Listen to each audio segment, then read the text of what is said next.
before we hear from our panelists, I would like to briefly talk about what EDI means at CFI, why it is important to us, and why we chose it as a topic for this year's MSI workshop. In all our activities, the CFI recognizes that a breadth of perspectives, skills, and experiences contributes to excellence in research. To strive for equity, we aim to ensure all CFI-eligible institutions can access and benefit from our programs and CFI-funded infrastructure through our well-established, fair, and impartial practices. To seek diversity, we value attributes that allow institutions and their researchers from any background and from anywhere to succeed. This includes individual attributes such as gender, language, culture, and career stage, institutional attributes such as size, type, and location, and attributes that encompass the full spectrum of research, from basic to applied and across all disciplines. To foster inclusion, our culture encourages collaboration, partnership, contributions, and engagement among diverse groups of people, institutions, and areas of research in order to maximize the potential of Canada's research ecosystem. We also believe that nurturing an equitable, diverse, and inclusive culture is the responsibility of every member of that research ecosystem, including funders, institutions, researchers, experts, and reviewers. As a member of the Canada Research Coordinating Committee, the CFI has worked closely with the Social Sciences and Humanities Research Council, the Natural Sciences and Engineering Research Council, and the Canadian Institutes of Health Research to increase the use and awareness of EDI principles in our business practices. Our EDI principles guide us in how we operate as an organization, how we design and deliver our funding programs, how we report on internal and external activities, and how, using key performance indicators, we measure the impacts of the research enabled by our infrastructure. Using EDI-informed policies and best practices also helps us to identify and reduce gaps in access, barriers to participation, and biases. Applying EDI principles to the design and delivery of our funds is an ongoing process, and one that we hope is responsive to the needs of our applicants, relevant to their experience, and reasonable in its expectations. We began this process with our 2020 Innovation Fund competition by incorporating 3 new components to encourage an equitable, diverse, and inclusive research environment. Firstly, we asked applicants to describe the EDI principles they considered in composing their research teams. Secondly, we encouraged applicants to propose suggested reviewers who are at different stages of their career with diverse backgrounds and from underrepresented groups as appropriate. Finally, we introduced an option to select up to 2 team leaders instead of a single project leader to allow for the recognition of other leaders within the team and the composition of a more inclusive research team. We plan to continue this work by introducing EDI components into the next MSI competition. Our goal in offering today's session is for all of us to learn about challenges and successes from the research facility community in Canada, to discuss how EDI principles can be applied to issues and opportunities in the context of multi-user facilities, and to share relevant resources. Furthermore, the presentations from our panelists, as well as your contributions to the discussion, will help us to take meaningful and appropriate first steps in integrating EDI into the next MSI competition. At national research facilities, EDI principles can be applied across all areas of management and operations, from governance, human resources, partnerships and research teams, to users, beneficiaries, as well as outreach and dissemination activities. Each facility has a unique context because of the projects and researchers they support, the locations in which they operate, and the users they serve. This means that each facility can be at a different stage in the process of incorporating EDI principles and practices, both formally and informally. Today, we will hear from our panelists on why it was important for their facility to begin developing and adopting EDI policies, and examples of how they have started to put these into practice. Our first speaker this afternoon is Michel Gauthier. Dr. Gauthier is currently a special advisor to the MSI-funded Canadian Research Data Centre Network, hosted by McMaster University, as well as a special advisor to the Canadian Accessibility Network based at Carleton University. As president of Michel Gauthier and Associates Incorporated, she advises leaders in the university and charitable sector on governance, communications, community engagement, strategic planning, national event management, and policy development. She previously served as vice president, public policy and community engagement at Imagine Canada, and as director of research and policy analysis at Universities Canada. I now invite Michelle to tell us more about EDI at CRDCN. Thank you, Lisa, for the kind introduction. Before I begin, I wish to acknowledge that the land from which I speak is part of the traditional unceded territory of the Anishinaabe people. Bon matin ou bon après-midi à vous tous. J'aimerais remercier tout d'abord la Fondation canadienne pour l'innovation de cette invitation et vous tous pour votre participation aujourd'hui. Ma présentation se fera en anglais, mais il me fera plaisir de répondre à vos questions dans la langue officielle de votre choix. If I could ask our colleagues at CFI, yes, thank you. So to begin with the next slide, I've been asked to say a few words as a starting point around the CRDCN background. So let me begin by saying that the Canadian Research Data Centre Network is a national platform for advancing social, economic, and health research, for training quantitative social scientists and health researchers, and for informing key issues of public policy. The network has a distinguished and unique 21-year partnership with Statistics Canada.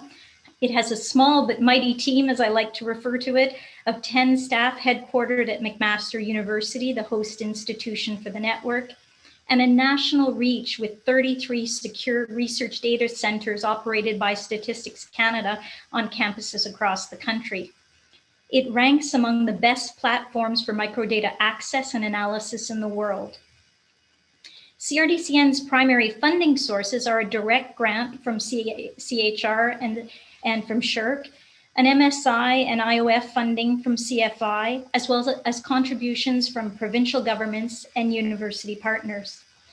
The network currently supports more than 2,000 researchers annually, including approximately 700 graduate students, so about a third of the overall user population, drawn from a wide array of academic disciplines. CRDCN researchers have produced more than 5,300 publications, many in top-ranked peer-reviewed journals, and they regularly inform public discourse on a wide array of topics of importance to Canadians. So why is EDI important to the CRDCN? Well, it's important to our board, the management team, researchers, partners, beneficiaries, and funders because it strengthens the relevance, innovation, and impact of the network's research program offerings, its management, and leadership. And by extension, it offers the network and its stakeholders a wider range of knowledge, expertise, perspectives, and lived experiences to strengthen decision-making and the overall offerings. And fundamentally, it aligns with the network's core values and those of our key stakeholders, including our primary funders and partners. When we look at how broad the focus is, CRDCN is focusing on an array of different elements and the intersectionality amongst them when it comes to inclusion of Indigenous peoples, persons with disabilities, visible minorities, the LGBTQ2A+ community, gender, institutional size and focus, region, discipline, official language, stage of career, and socioeconomic status. It's through the sum of the CRDCN's organizational structure and program offerings that we're seeking to ensure equitable, diverse, and inclusive access and engagement for our staff, volunteers, researchers, partners, and beneficiaries. And our commitment is evolving. The governance and management of the network recognize that excellence has no one address, and that a commitment to equity, diversity, and inclusion results in greater benefits for all. The network incorporated EDI commitments when it evolved its governance in 2017, and some aspects have subsequently emerged more organically in the absence of a formal board-approved EDI strategy. CRDCN is now becoming more intentional in its EDI commitment and approaches this commitment with humility, recognizing that as we increasingly apply an EDI lens to our MSI, and as the terrain continues to shift and evolve, there is always more to be done. So Lisa mentioned that each of our MSIs would have a unique approach to EDI as a result of the uniqueness of each of the 17 facilities. I would say in some ways, EDI is built into the DNA of the CRDCN's raison d'être. And I say that because the CRDCN's research strengths include a focus on income and employment, immigration and settlement, education and social development, and population health and health services. And when combined with the network's cross-cutting research priorities, a few of which are listed here on this slide, the end result is to focus many of the network's outcomes and impacts on issues of equity, diversity, and inclusion. And one only has to take a look at the database with the bibliography references on the CRDCN website, where one can see the contributions that have been made to a number of these key topics. Most recently, the EDI lens has informed CRDCN researchers' analysis of the diverse and unequal ways that the pandemic has affected underrepresented or marginalized populations in Canada. As part of the central staff commitment and the CRDCN board commitment, we also seek to facilitate research collaborations. So CRDCN serves as a bridge between its research community and collaborators in government and other sectors who seek to leverage microdata to analyze, inform, and address social, economic, and health-related public policy issues. These collaborations, a few of which are listed here, can take a variety of forms. It can be the co-creation of research questions, joint data acquisition strategies, collaborative programs of research, joint training initiatives, cross-sectoral knowledge mobilization. So there's a wide array of means where we try to bring the research community together with those who are seeking answers to key policy questions. One recent example of an EDI-focused research collaboration is the network's partnership with Women and Gender Equality Canada, which addresses such EDI issues as the business case for gender equality, decision-making at home and at work, and intergenerational transmission of poverty. These collaborations lead to new research related to EDI, to policy solutions related to EDI, but they also serve by their very nature and focus to attract more diverse researchers, to help identify gaps in data with regards to underrepresented or marginalized populations, and to provide fora in which communities can engage at each stage of the research. In terms of understanding our own community better, I want to speak to you now about how we've begun to create a baseline for EDI assessment. So the network has long had an annual survey designed to track the outputs and by extension, the impacts of the CRDCN research community. The 2020 researchers survey that was sent to all CRDCN researchers this spring has expanded the coverage of EDI, inviting researchers to self-identify according to gender, visible minority, member of the LGBTQ2A+ community, Indigenous community, and by official languages spoken. And to date, we've had more than 1,700 researchers respond to the survey. What we anticipate is that the survey will provide a baseline against which to assess the diversity of the CRDCN research community year over year, and potentially to be able to develop recruitment strategies for underrepresented groups. It may also over time prove feasible to establish links between the types of research collaborations the network facilitates, the inclusive research and training environment it seeks to foster, and the extent to which these offerings heighten the engagement of underrepresented populations as researchers, as partners, and as beneficiaries. Our next step will be to determine how best to capture EDI indicators in registration for training sessions, the National Policy Challenge, the National Conference, and other offerings. We've also sought to factor EDI into board and staff recruiting. When CRDCN evolved its governance structure in 2017 from a collegial group of about 30 academic directors to create an inaugural cross-sectoral board of directors, it consciously chose to consider the board composition through an EDI lens and to codify this intent in its terms of reference and its supporting governing documents for the new board. The network's Governance and Human Resources Committee, a standing committee of the board, has maintained that commitment in its most recent board succession planning. And the end result is that the CRDCN now benefits from the perspectives, knowledge, and lived experience of a very diverse group of colleagues and is fortunate to have a very high-performing board. The central team has also sought to leverage McMaster as the host institution's HR EDI policies in its hiring to foster a culture of inclusion and encourage applications from candidates in underrepresented groups. And conversations about how we can be better reflective and more inclusive are part of each and every one of our staff discussions.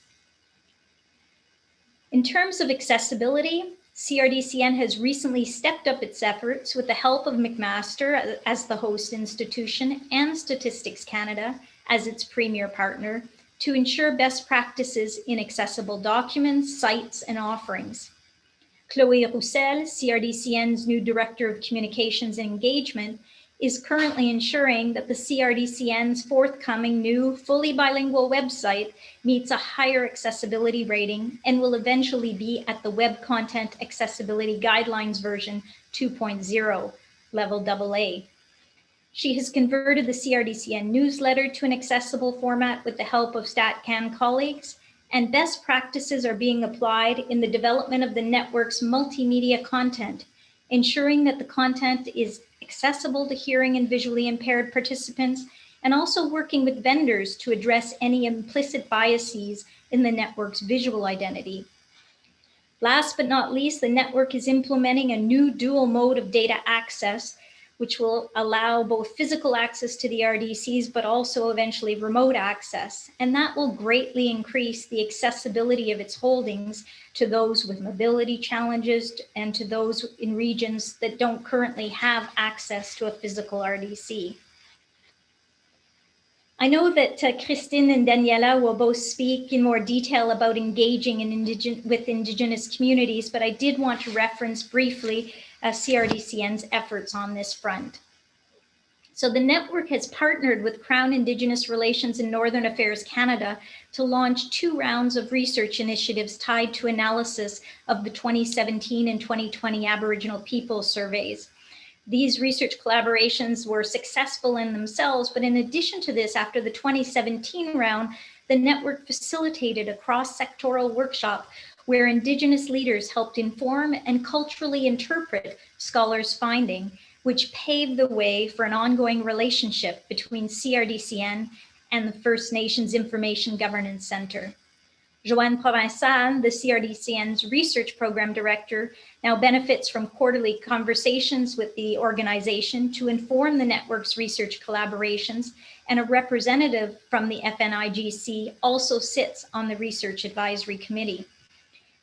The network plans to partner with the organization on an annual training initiative to ensure network researchers are well-versed in First Nations OCAP, or ownership, control, access, and possession principles.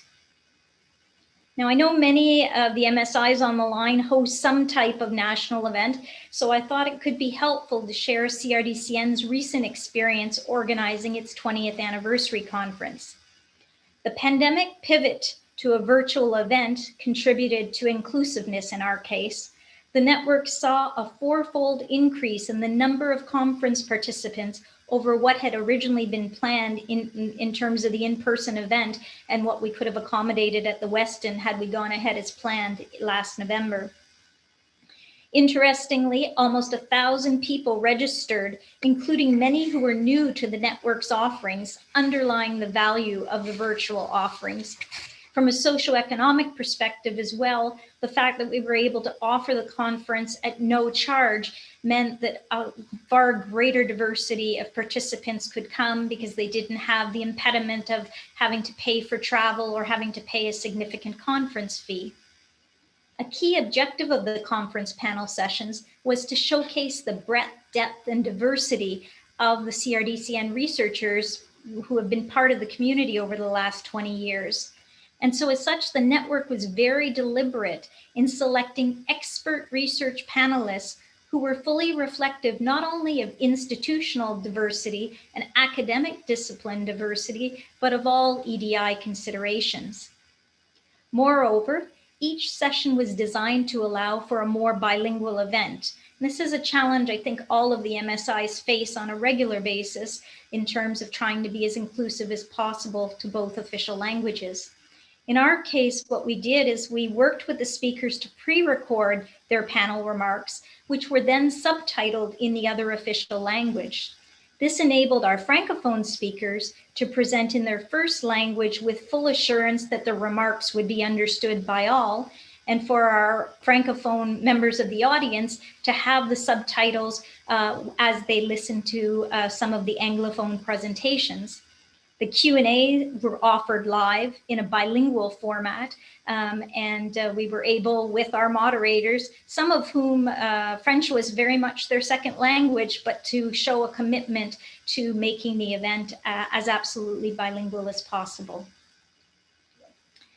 So I've listed for you in these recent slides a few of the ways that we've begun along this journey of trying to strengthen our EDI engagement and commitment, and wanted to leave you with a few of the takeaways from our initial experience. First, EDI is not simply about having policies, procedures, and processes in place, though these can all be very helpful and important as a signal both internally and externally to your community of your commitment. It is also about enabling a more fulsome and meaningful relationship with the people we seek to serve and engage.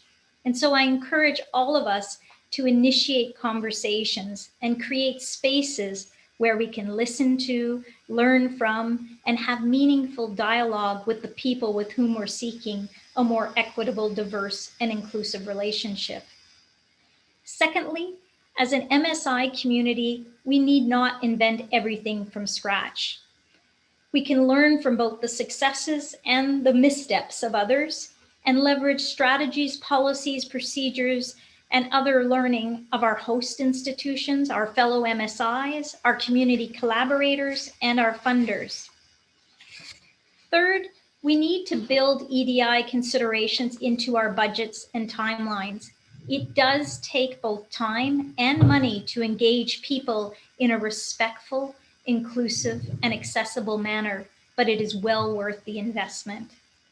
And finally, with all this in mind, we should approach the commitment as a continuous learning and improvement process and be prepared to revisit the approach.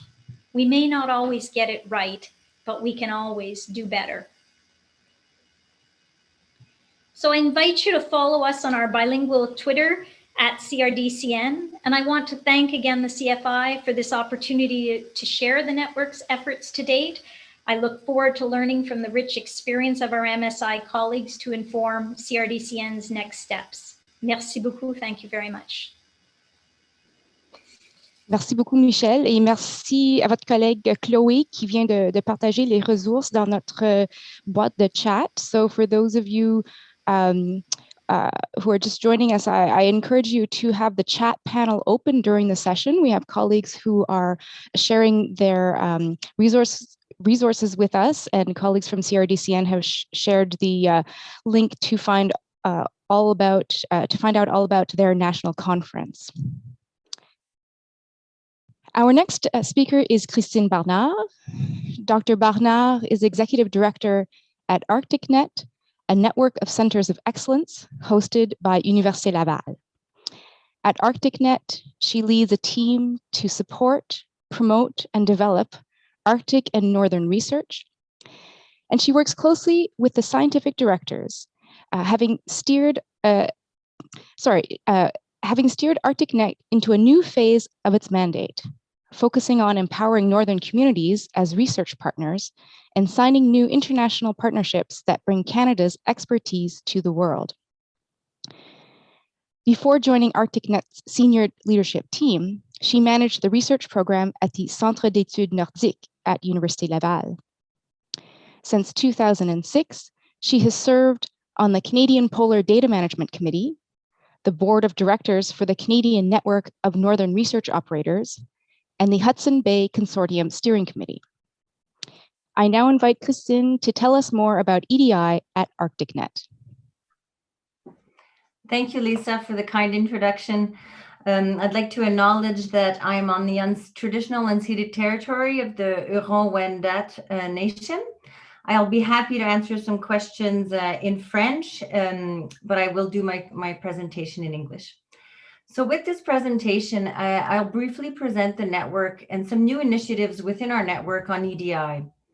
So just as a brief introduction of myself and my interest in EDI, years ago, I completed a PhD many years ago in natural sciences. And since then, I've been working on Arctic science program management, including managing an extensive network of field stations and climate stations across the Eastern Canadian Arctic and subarctic. So when I was working with infrastructure management in the north, I worked very closely with Inuit communities to develop with them the research themes conducted at the stations and on their land to ensure that the research met their aspirations in terms of their local and regional priorities. So these interactions and relationships I developed with them really struck a chord in me. And now with ArcticNet, my interest in inclusion and collaboration with diverse people continues, and the new leadership team also has this to heart. Oh, for some reason, my slide's not changing. Okay, good. So who is ArcticNet? I was asked to give a brief presentation of the network. I am the executive director, and we have two co-scientific directors. Philippe Archambault is based at Laval University, the host institution of ArcticNet. And Jackie Dawson is the second co-scientific director, and she is based at the University of Ottawa.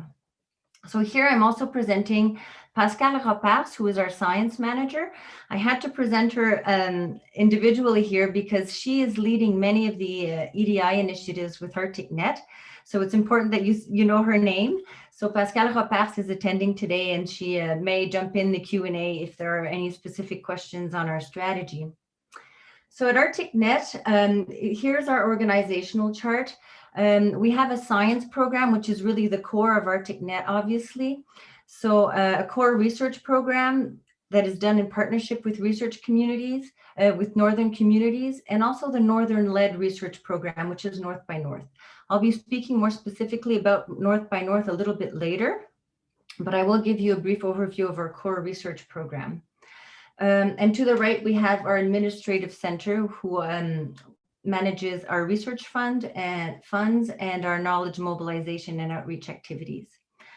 So it's important to note, I think, that ArcticNet has been operating since 2004. And since the onset, we've had the participation of Indigenous people and Northerners on our committees. So we have a governance structure with Inuit and Northern partners that is intricately woven in the committees. So we have participation in our board of directors, our research management committee with representatives from all Inuit regions. And obviously, they compose the majority of the North by North program committees. So now in terms of the core research program, with the new phase of funding since 2019, we have over 180 researchers funded from across 34 universities in Canada. And you can see the breadth of their study sites here on the slide on the map. The red dots indicate their study sites. So you see that our researchers have quite a big footprint on the Canadian North. So our core research program is multidisciplinary. It's distributed across 5 themes. So the research touches on marine systems, terrestrial systems, northern policy and development, health adaptation and education, and knowledge transfer. Now, a central component to ArcticNet obviously is our HQP. So training highly qualified personnel is one of the priorities of ArcticNet. And in this current phase, we have over 430 HQPs, 69 of which are Northern HQP, so based in the North. So ArcticNet, as I mentioned, was founded in 2004 by the Network of Centers of Excellence. And the central objective of ArcticNet is to contribute to the development and dissemination of knowledge needed to formulate adaptation strategies and national policies to help Canadians face the impacts and opportunities of climate change and modernization in the Arctic. So this is achieved through science and research in the North. So in addition to science advancement and training HQP, another central component is knowledge mobilization for ArcticNet. So one way ArcticNet achieves this is through hosting the largest Arctic science meeting in North America, and I believe it's in the world now. We had over 1,600 participants at our last meeting in December. So it really is a prime opportunity for scientists, managers, northerners, and partners from diverse sectors to meet, share science and knowledge, and to network. So in the past years, recent years, participation by Northerners and Indigenous peoples has significantly increased, with over 20% of our participants being from the North. And I appreciated Michelle's comment on how going virtual actually increased access to such meetings. And we also found that the virtual context does have some negative aspects in terms of, the benefits of face-to-face networking that just can't be met virtually, but it allowed a much greater participation of people from remote locations who could access internet and join us virtually. So on the subject of bringing people together, let's delve into the people comprising the ArcticNet network. So in terms of EDI, as you know, I think that it's proven that diversity fosters better science and breeds innovation. So we're tracking the progress in terms of where people come from in terms of institutions, but also in terms of gender equity over the past year since the onset of ArcticNet. And we've seen some encouraging signs that we're starting to be on the right path. So in the past, women were underrepresented in the network overall, as you can see in the graph here on the bottom right. But with time, this disparity is becoming less prominent, and we're almost reaching gender parity in terms of women in the overall network. In terms of our gender breakdown within the committees, this has improved greatly, as in the past 2 years, we've completely renewed the composition of our committees, and women represent over 60% of the committees.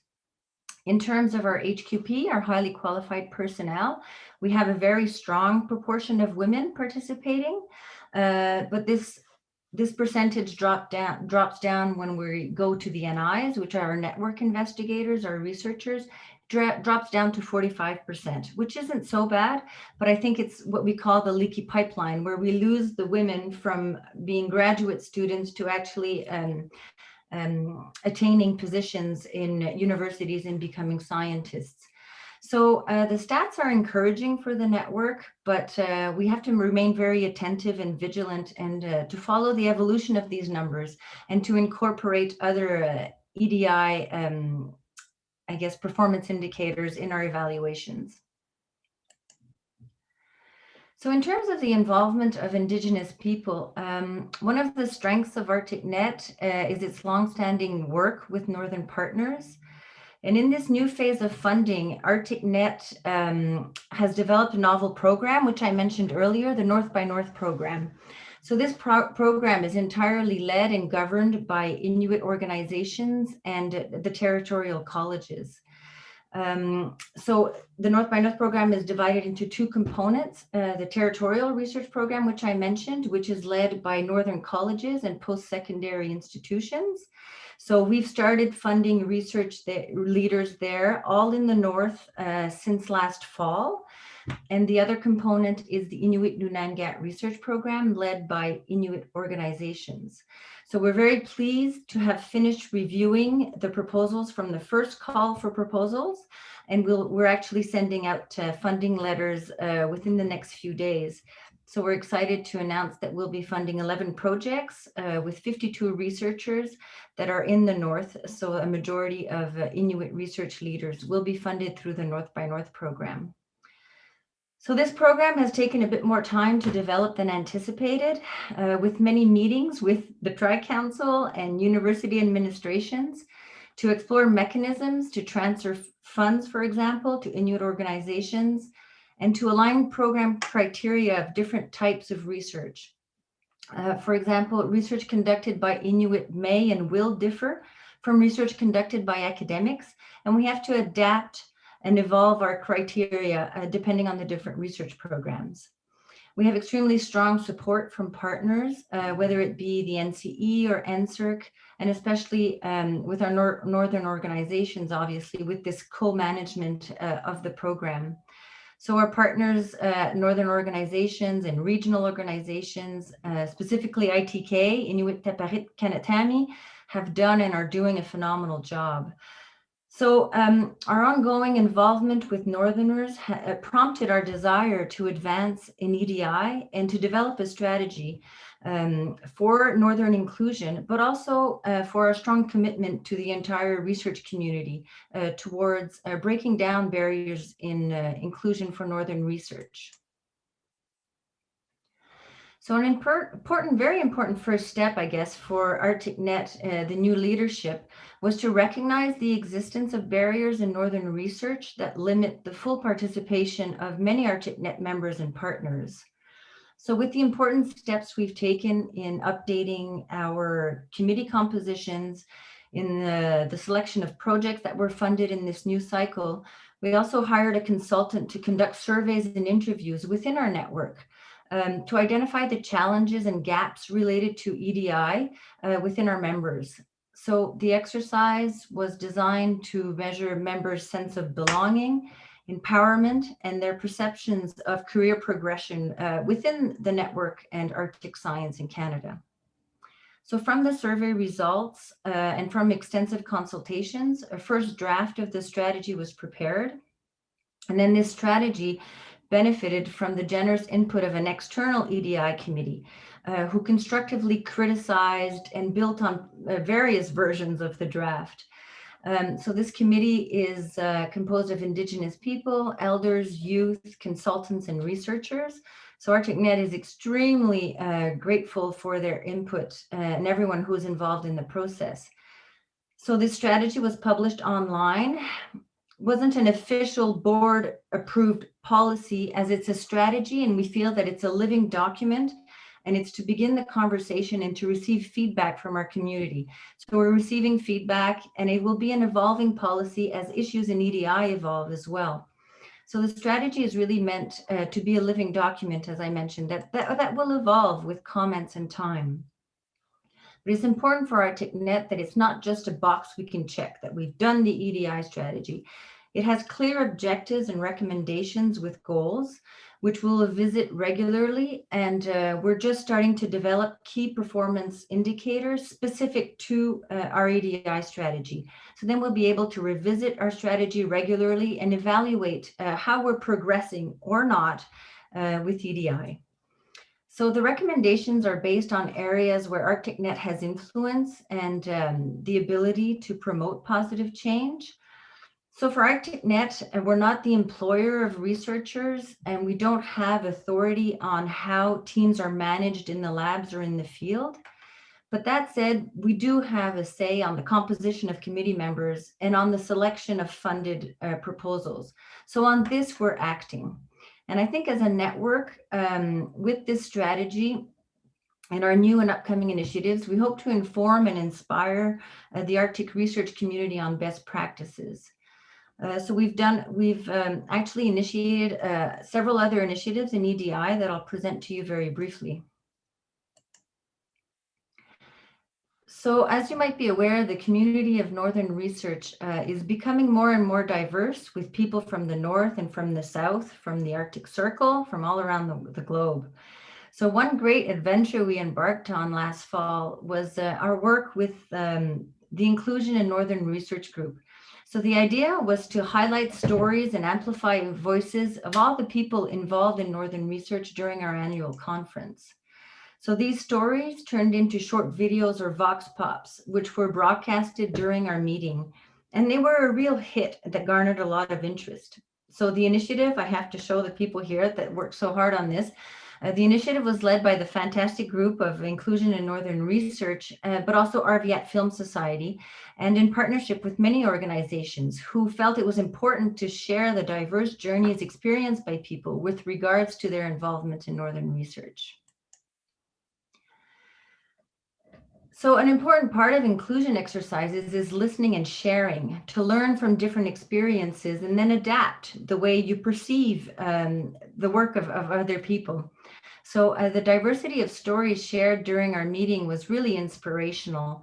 The response was flabbergasting, with over 64,000 engagements on social media and more than 1,000 followers on Twitter.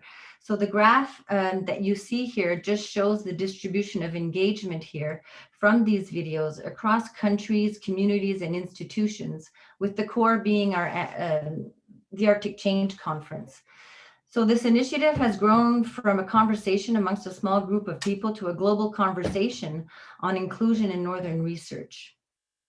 So the Vox Pops can be viewed on our website, but obviously also on the Northern Inclusion Group's website as well. So the work and the conversations continue. Actually, the Inclusion in Northern Research Group hosted a session during Arctic Science Summit Week, hosted out of Lisbon, Portugal, just last week. So the work continues thanks to this partnered initiative.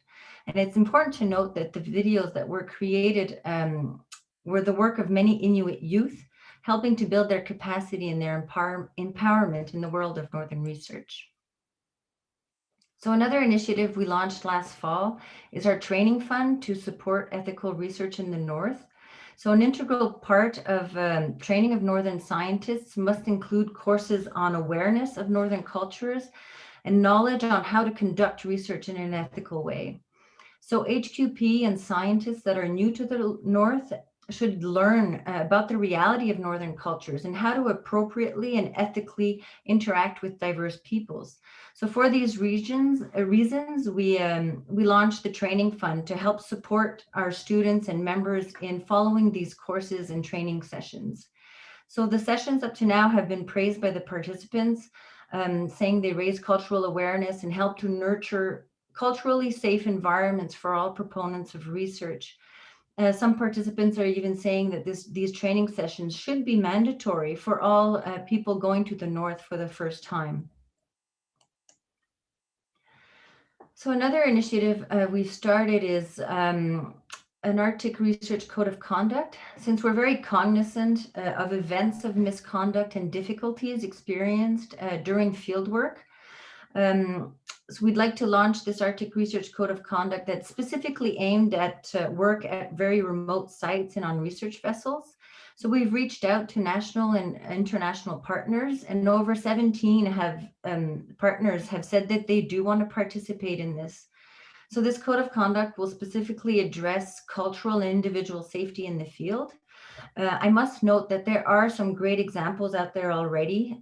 Just to mention Interact, the International Network of Terrestrial Arctic Stations, already has a guide, as does Toolik Field Station from Alaska. But I think it's important that we compile the information to have a guide to help the smaller stations have a reference guide for guidelines for best practices at their sites. So we've held a first meeting, and some of the themes are, but aren't limited to, general behavior, team interactions, sexual misconduct, research with Indigenous communities on their land, including environmental protection, alcohol and drug misuse, defining a reporting process, and creating lists of unacceptable behavior, and so on. So we're just in the first steps of producing this code of conduct for fieldwork. So feel free to reach out if you would like to join us in this initiative for the other research stations in the north, for example. So just before our virtual International Arctic Change Conference, we published an event code of conduct just to outline strategies that aim to improve environments for safe communication and exchanges. We'll be updating that code of conduct regularly, especially when we can one day, hopefully, convene people in person. So we'll be updating the code of conduct with many ideas that we've had from our strategy, for example, of assigning a buddy system for evening events, for example, having nursing and prayer rooms, setting up daycare systems, which we've already had in the past, for attendees to not be limited by their situations. So I guess I just end with our next steps. So we're developing key performance indicators relative to our goals and objectives identified in our EDI strategy. We will be instigating mandatory training sessions on EDI for committee members. We hope to create workshops on EDI for researchers in HQP. We hope that our annual meetings will continue to host events on the theme of inclusion in Northern research. And we continue to develop initiatives to promote the participation of Arctic youth in research. So that's it for me. Thank you very much for the invitation. Thank you very much, Christine. Our third speaker this afternoon is Daniela Loock. Dr. Loock is Director of Corporate Services of the MSI-funded Ocean Networks Canada, hosted by the University of Victoria. She leads the Corporate Operations, Communications, and Learning and Community Engagement divisions, provides oversight for ONC's human resources management, helps define ONC's national and international profile, and supports the community users of the facility. Before joining ONC, she was the Associate Director of the Environmental Sciences Group at the Royal Military College, where she worked extensively with government departments, scientists, Indigenous communities, and the private sector on solving contaminated sites challenges, many in remote and Arctic locations. She served as Chair and Treasurer of the Chemical Institute of Canada's Environment Division and served on technical advisory committees. I now invite Daniela to tell us more about EDI at ONC. Thank you very much, Lisa, for the introduction, and thank you, Christine and Michelle, for your very insightful presentations today. So before I start talking about equity, diversity, and inclusion at Ocean Networks Canada, I would like to acknowledge and respect the Lekwungen peoples on whose traditional territory the University and Ocean Networks Canada's headquarters stand, and the Songhees, Esquimalt, and the Saanich peoples whose historical relationship with the land and sea continue to this day. Alexander, yeah, there we go. Okay, I think you can move to the next slide. All right.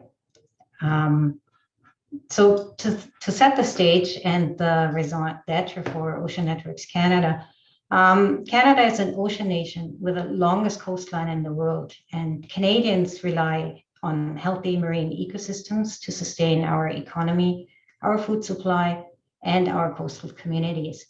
The ocean is a shared resource, and equitable participation by all stakeholders is required for everyone to prosper. Ocean observation is a critical data gathering step in understanding our changing ocean and climate. And at Ocean Networks Canada, we operate ocean observatory systems that collect imagery, sound recordings, and high-resolution sensor measurements that serve science, society, and industry. Shown here are the four main science themes that our research supports, but again, we support as well society and industry. We continuously deliver data in near real time through our Oceans 2.0 data portal. And through search, visualization, and data products, we enable discovery, innovation, and evidence-based decision-making on ocean management, disaster mitigation, and environmental protection. So our infrastructure is owned by the University of Victoria, our core cabled infrastructure, I should say, and is located at the west and east coast of Vancouver Island.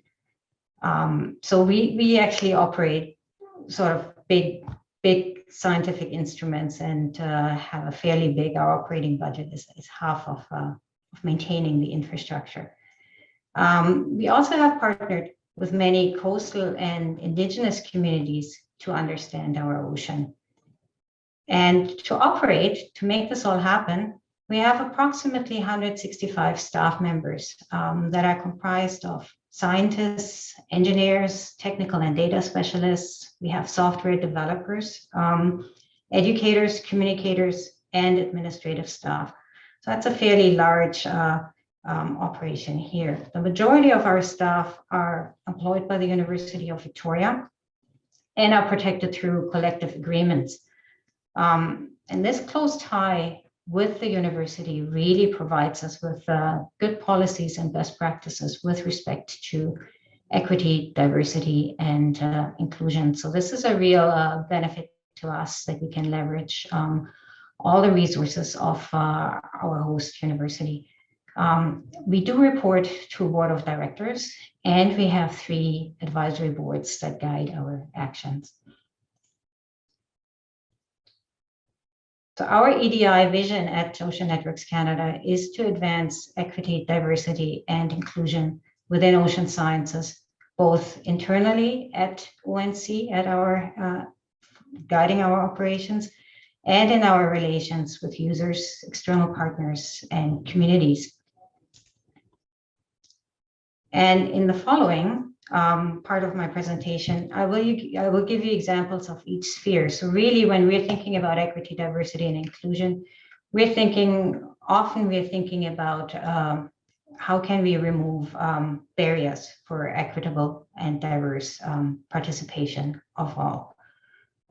So internally to ONC, what we have done when we developed our last strategic plan, it contained one goal about developing leadership capabilities, both externally as well as internally. And inward facing, really this goal is intended to build an inclusive work environment to enable success by all. And one key aspect of that was that together with our staff, we created shared organizational values that govern our behavior, both internally as well as externally. So those values are integrity, respect, commitment, and innovation. And because our staff was quite heavily engaged in developing these, there is a real commitment throughout the organization to live up to these values and to guide the way we conduct ourselves. We also offer leadership and training opportunities for our staff. Not quite there yet, Alexander. Anyways, we also offer leadership and training opportunities for our staff, both in terms of professional development as well as raising awareness for Indigenous cultural acumen training, for example, anti-racism training, and other awareness initiatives for underrepresented groups. And again, here, really, it's our close connection with the University of Victoria and the resources available through that avenue that helps us deliver some of this.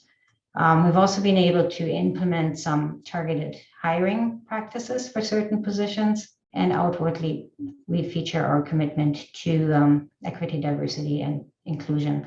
We very recently, at the beginning of this year, started an Equity, Diversity, and Inclusion Committee at Ocean Networks Canada to provide some more guidance and move forward with more intent.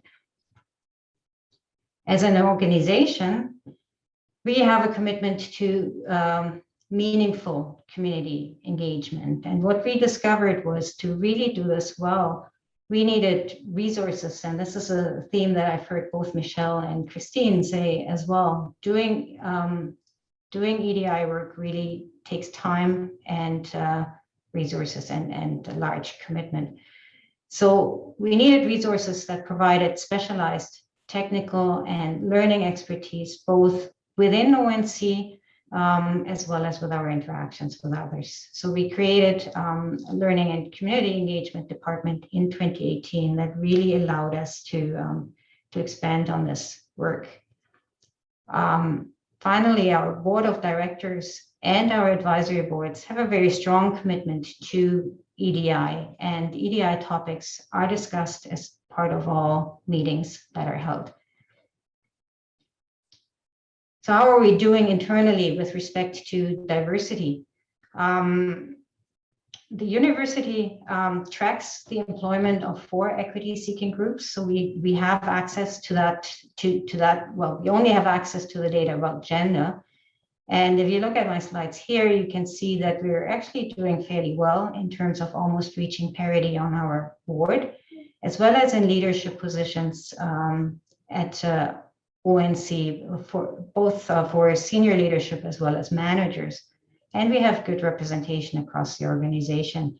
However, when we disaggregate this data somewhat, we do see that women and non-binary persons are still underrepresented in certain technical positions.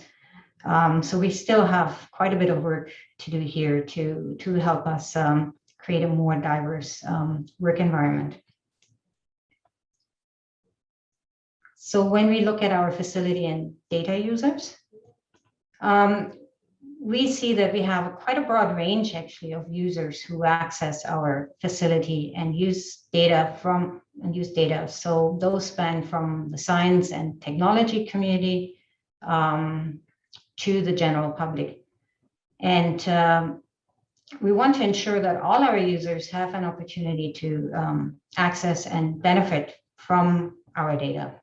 So users look for everything when they come to us, from raw data, which some of the scientists are interested in, to just general information about the state of the ocean to make evidence-based decisions. Their technological aptitude of querying our information varies quite widely. And we're working very hard at trying to remove barriers to accessing the data collected from our sensors and instruments. So as an example, we have citizen science partners who collect water properties from water property data from small vessels. And then they use this data to inform their own concerns, or they contribute this data to the larger ocean water property data set that ONC hosts. So we designed a new data portal for these citizen science partners that works over very low bandwidth and is not dependent on having high-speed internet, because a lot of the coastal communities actually still don't have access to this. And we also build an automated data upload function so that the community members really didn't have to worry much about what happens to the data after the point when they physically collect it and when they actually want to take a look at it, and that they could know that the data that would be looking at was of good quality. So with this initiative, really, we've enabled them to obtain information that's meaningful to them in a way that has a relatively low barrier to participating in this initiative. With respect to partnerships, as an environmental monitoring organization, of course, we respect that all of Canada is an ancestral Indigenous community, and this really guides all of our interactions. And we are looking at how we can use our privilege as a research facility to contribute to equitable Indigenous participation in ocean management. Including multiple ways of knowing is an essential best practice to support this objective. And really, we're still at the infancies of ensuring that we all learn from each other and we respect different ways of knowing. But this is something that's quite important to us as an organization to help advance. Based on what we heard from the communities themselves, we are focusing many of our initiatives on building overall capacity and especially engaging youth to ensure that there's a pipeline for people ready to participate in the future.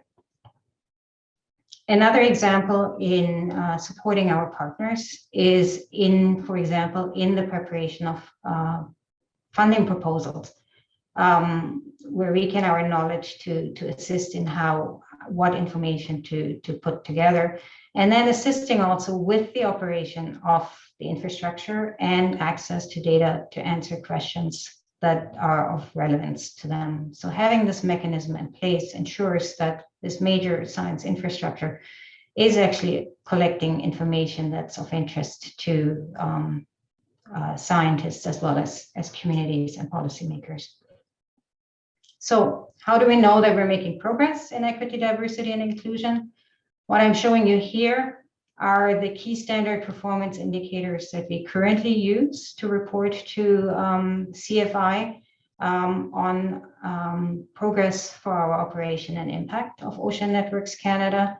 And you can see that we do have metrics that speak towards our reach for both science, society, and industry. We're actively thinking about, and I've heard that both from Christine as well as from Michelle, what type of metrics should we use to measure EDI? And here I've just shown you some that we're considering at the moment. So we're not necessarily collecting all of these. So demographics, training, compliance, and retention at the outset seem relatively straightforward. Although I would say that even collecting those, especially demographics, there needs to be some care and some guidance is required and some forethought. Surveys we think are a really great option. We're already conducting a regular user survey every year, and we're in the process of designing our next staff survey. However, we're really interested in going beyond asking questions about satisfaction to obtaining insights into the EDI landscape. So I'm really, and this is, I think, where really our community can help inform what questions we should ask and what metrics we should be tracking. So overall, our commitment to EDI is becoming much more intentionally. We don't have a formalized EDI strategy in place yet, but are certainly in the process of developing this. And I'm really looking forward to learn from the rich experience of our partners and from all of you here as part of the rest of this session. And with that, I'd like to thank CFI and our other funders. And of course, I'd like to thank you for your attention, and I'm looking forward to the discussion. Thank you very much, Daniela, and Michelle and Christine for sharing with us very relevant examples of how your facilities have considered EDI in their organization and their work. I now invite our participants and panelists to ask questions or share comments by using the chat function. We want to hear from you about your experiences with implementing EDI in the management and operations of your own facilities, where it has brought up issues and difficulties, and how you think EDI principles and practices can be integrated into the next MSI competition. We have about 20 minutes remaining for today's workshop. And at the end, I'll remind you about our next workshop where the conversation about MSI, the next MSI competition will continue and can include, of course, discussions about EDI. But to start off our discussion today, I'm going to ask my colleague Alexandria to put up our first poll to see if we can start everyone thinking about EDI policies in their own organizations. Thanks, Alexandria.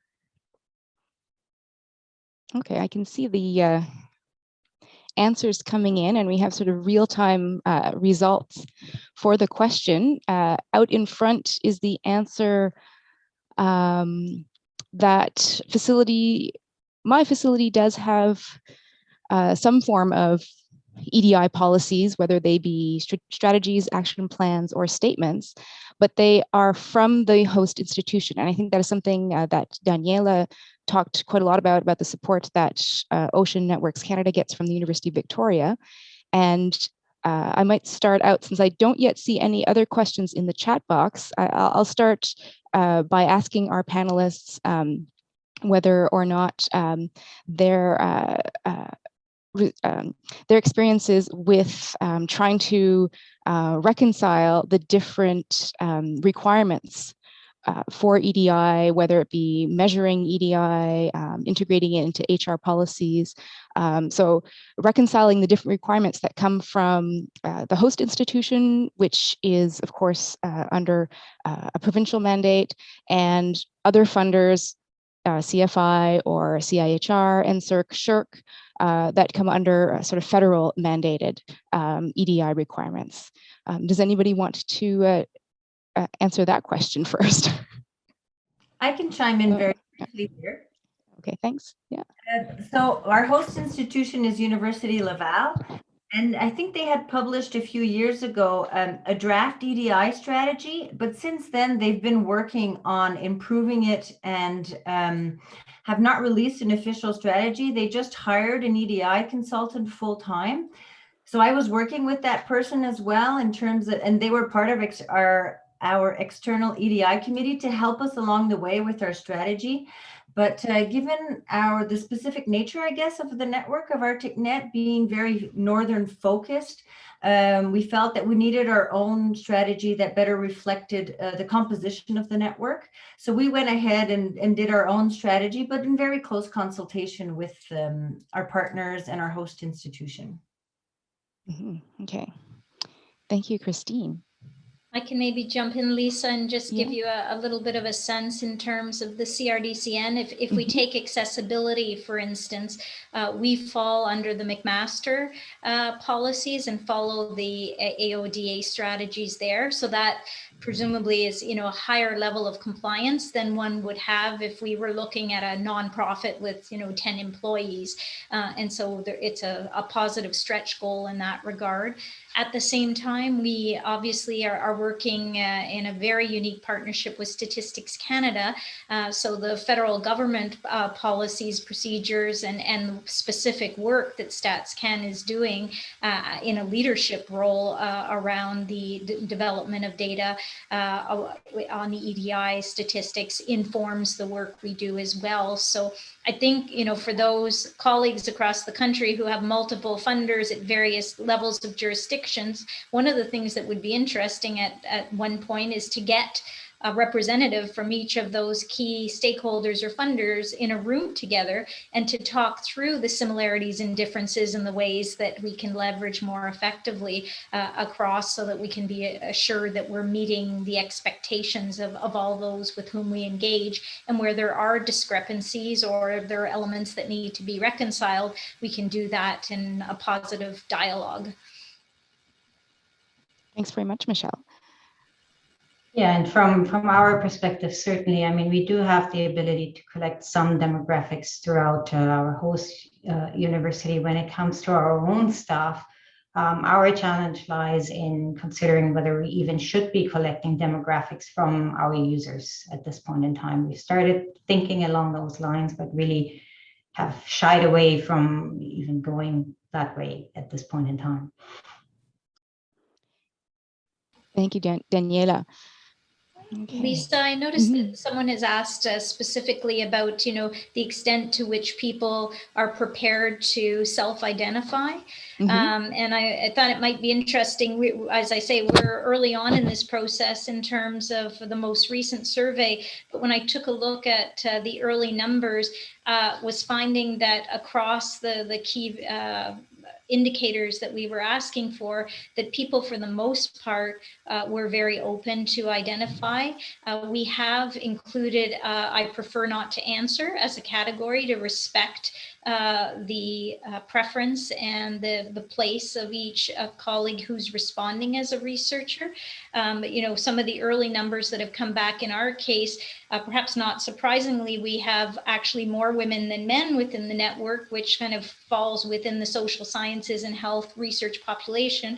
Although given the quantitative focus, that's debatable whether we would have seen those numbers or not.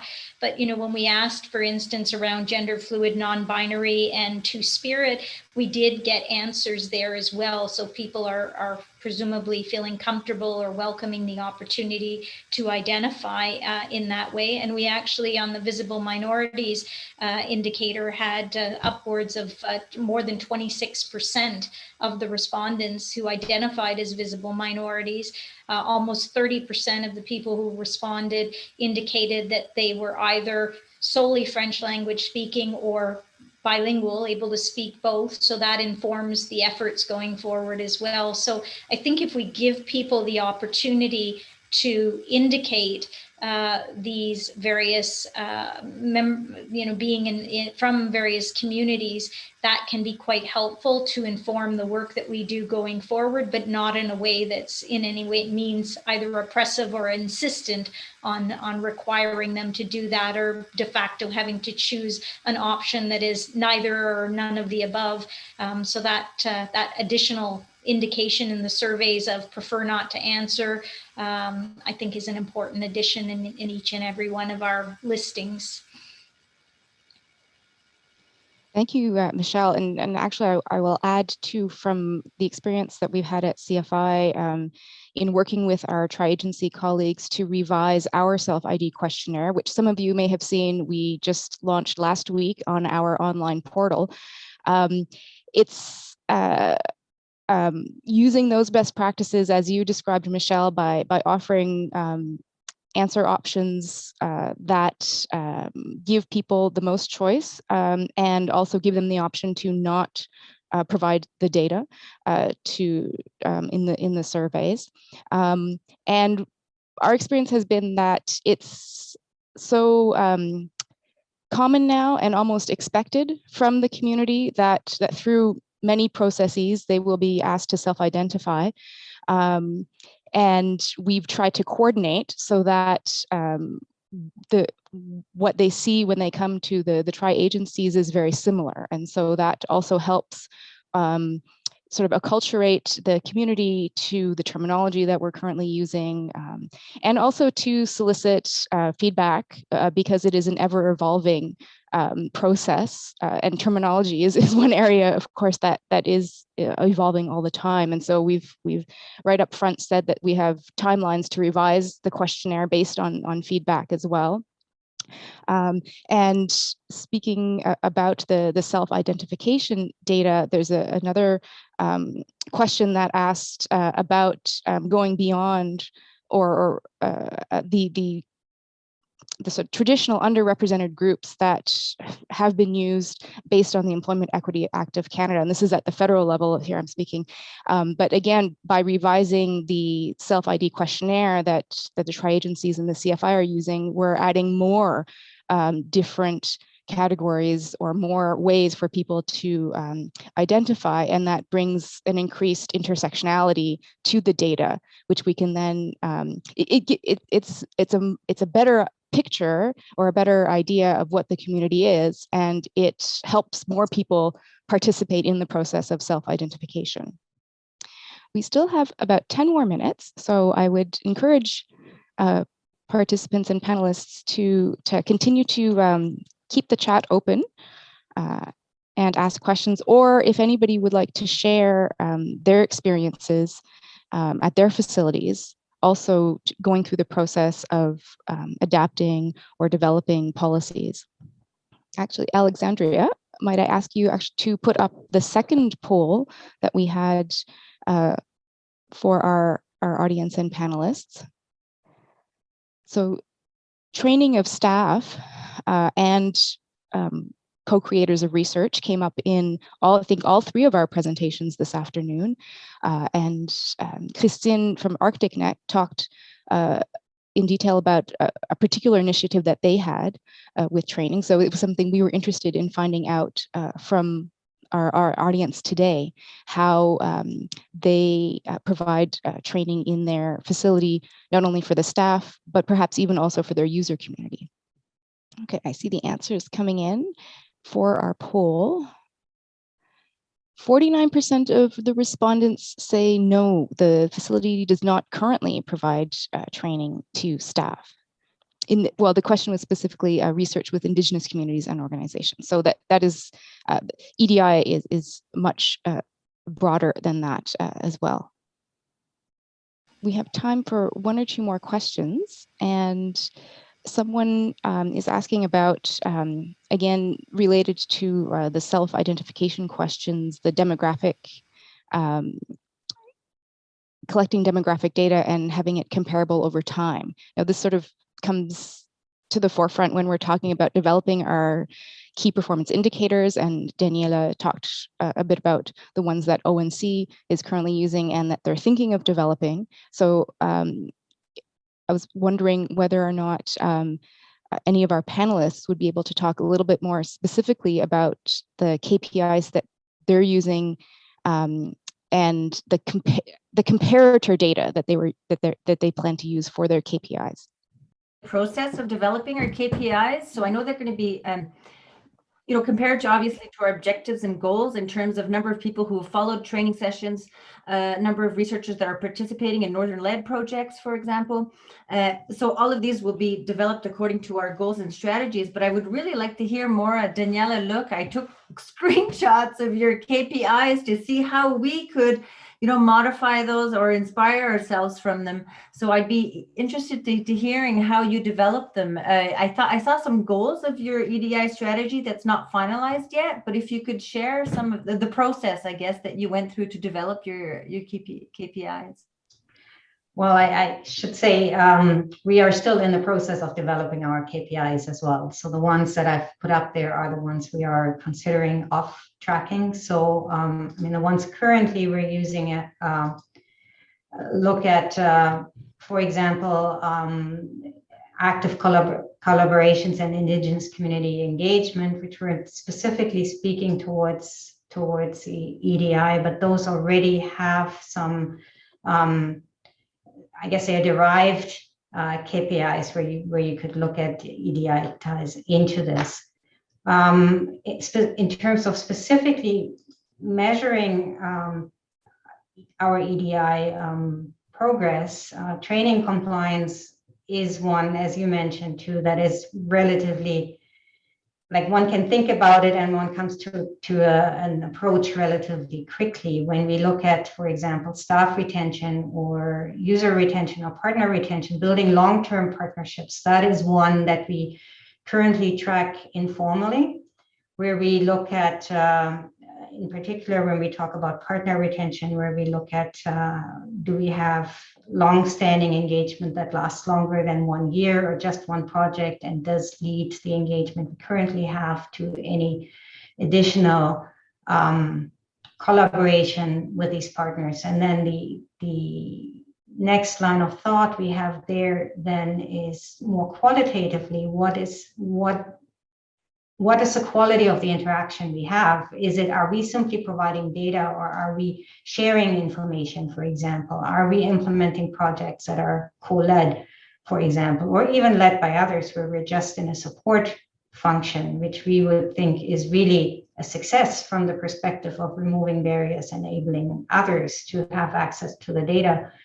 But how are we actually writing this down and reporting that outward to someone? So we do have a measure of how we're doing moving forward. But those are the things that we're thinking about. That's really interesting, Daniela, and I especially appreciate your focus on not just the quantity, but the quality. And I think it would be fairly easy for people to be counting only, how diverse are we by the numbers, or how inclusive are we by the numbers, but it's how meaningful is that interaction, and what is that leading to in terms of not only the removal of barriers and a sense of recognition of the worth of these various colleagues we're trying to bring into our MSI circles. So figuring out how to do a qualitative analysis as well as a quantitative one, I think is going to be very important.